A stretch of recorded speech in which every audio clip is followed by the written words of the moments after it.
Assalamualaikum warahmatullahi taala wabarakatuh. Waalaikumsalam warahmatullahi wabarakatuh. Selamat datang di podcast hari ini. Nah, sebelum kita masuk ke pembahasan, langkah baiknya kita perkenalan dulu ya. Nah, perkenalkan, nama saya Deden Mustafa dan di sebelah kiri saya ada Irfan Fauzan Sabani. dan di sebelah kanan saya ada Regina Putriwardana. dan di sana ada. Silvi Rahmawati. Nah, di sini kita akan membahas tema yang sangat menarik ya teman-teman. Yaitu temanya itu peran spiritualitas dalam pemulihan mental santri rehabilitas di pondok pesantren. Nah, terutamanya itu di pondok pesantren Suryalaya. Nah, topik ini tuh penting gitu, penting banget gitu. Kenapa? Karena banyak pesantren yang sekarang itu pada umumnya hanya sekedar belajar agama saja gitu. Akan tetapi kita itu observasi ke pesantren yang bisanya itu ada pembinaan sama ada rehabilitasinya saja. Benar, jadi banyak santri yang datang dengan masalah mental. Ada yang depresi, ada yang kecemasan berlebihan, anxiety dan lain sebagainya gitu ya. Dan ternyata pendekatan spiritualitas itu punya pengaruh besar dalam pemulihan mereka. Nah, hari ini kita bakal ngobrol lengkap mulai dari definisi spiritualitas, mekanisme pemulihan, sampai contoh program yang diterapkan di pondok pesantren. Yuk kita mulai. Nah, kita masuk ke tema yang tadi saya paparkan, yaitu belakangan ini isu kesehatan mental banyak sekali dibahas ya, termasuk di lingkungan pesantren. Nah, santri rehabilitas biasanya datang dari berbagai latar belakang atau yang kompleks lah seperti itu. Betul sekali ya, benar sekali ya yang dikatakan oleh saudara saya itu ada beberapa orang itu yang direhabilitasi di sini itu dapat banyak masalah gitu. Yang terutamanya itu ada kecanduan main game, kecanduan digital, ada kecanduan narkoba juga, dan juga ada yang kecemasannya itu berlebihan gitu. Nah iya, di pesantren juga mereka tuh gak cuma dibina secara fisik, tapi juga secara ruhani dan spiritualitas. Dan ini yang bikin model rehabilitasi ini unik. Nah, karena spiritualitas jadi fondasi pemulihan mental, ibadah teratur, zikir, membaca Al-Quran, dan semua itu bisa memberi ketenangan dan struktur. Kita samakan dulu ya, spiritual di pesantren itu bukan cuma soal agama saja, akan tetapi di sini tuh belajar untuk mempunyai kesadaran bahwa hidup itu punya makna gitu, dan juga lebih dekat gitu, untuk lebih mendekatkan diri pada Allah, bahwa jiwa itu butuh untuk diarahkan. Setuju.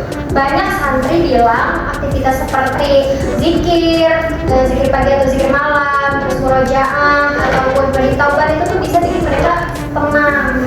Nah, ritme harian di pesantren mulai dari bangun pagi, jamaah, ngaji, nah semua itu menata kembali pola pikir dan emosi. Nah, dan semua itu bikin spiritualitas menjadi fondasi penting dalam pemulihan mental santri ya, atau manusia ya. Nah, kalau ditanya gimana sih spiritualitas bisa membantu pemulihan, ada beberapa proses. Yang pertama, menstabilkan emosi. Nah, ibadah yang dilakukan secara rutin itu bisa memberikan rasa aman. Nah, yang kedua, memberi makna hidup. Banyak santri kehilangan arah hidup. Nah, ketika mereka dekat dengan Allah, mereka merasa punya tujuan.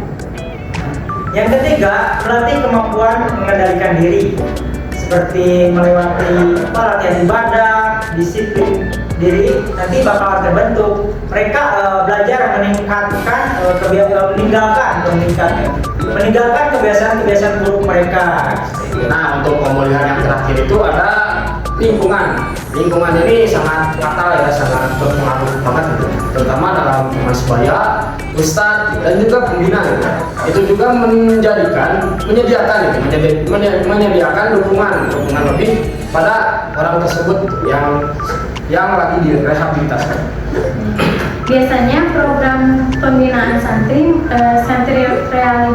rehabilitasi yaitu yang pertama sholat berjamaah, zikir harian, pembacaan Al-Quran, riyadhah seperti puasa sunnah, terus penguatan akhlak dan adab keseharian. Tapi ada juga loh sharing kebiasaan nilai-nilai Islam, di mana Ustadz itu membantu menuntun mereka memahami masalah hidup dari perspektif agama. Nah, selain konseling berbasis nilai-nilai Islam juga, ada juga pendekatannya itu pendekatan yang pembersihannya itu untuk jiwa gitu. Jadi yang kita sebut itu dalam teori Imam Ghazali itu tazkiyatun an-nafs. Ini juga penting gitu untuk mengubah pola pikir negatif menjadi lebih positif lagi. Nah, dengan rutinitas seperti itu, jadi santri itu belajar hidup lebih tertata, tenang, dan bisa diberikan oleh Allah. Contoh ya, ada santri yang awalnya itu punya kecemasan parah atau anxiety-nya itu melebihi yang pada sadarnya lah gitu. Nah, setelah beberapa minggu di pesantren ini mengikuti program-programnya seperti zikir, bimbingan, dan juga mandi taubat itu yang ininya masuk banget gitu ke dalam santrinya itu. Nah, dia bilang juga mulai bisa tidur tenang gitu. Jadi dia tuh berpendapat bahwa program-program yang ada di pesantren tersebut itu emang bisa nenangin dirinya sendiri. Bahkan ada yang merasa hidupnya balik lagi setelah merasa jauh dari keluarga dan lingkungan sebelumnya. Nah, pengalaman kayak gitu itu menunjukkan ya bahwa pendekatan spiritual memang efektif untuk menyasar bagian-bagian terdalam dari diri manusia seperti pikiran dan hati. Nah, jadi bukan cuma teori ya, tapi udah terbukti di lapangan. Dari obrolan kita bisa kita simpulkan kalau spiritualitas punya peran penting dalam pemulihan mental santri atau manusia. Nah, mulai dari stabilitas emosi, pembentukan karakter, sampai pencarian makna hidup. Nah, ditambah lingkungan pesantren yang terstruktur, penuh bimbingan dan juga kekeluargaan. Semoga hari ini bermanfaat buat kita semua. Terima kasih teman-teman yang sudah mendengarkan. Semoga bermanfaat untuk podcast kali ini ya, podcast yang dibahas. Udah ya, saya Irfan dan narasumber saya Dede Nurul Mustafa dan Regina Fitriwardana, Silvi Rahmawati. saya undur diri. Saya pamit. See you next time. Kita tunggu ya untuk topik selanjutnya. Bye-bye. Bye.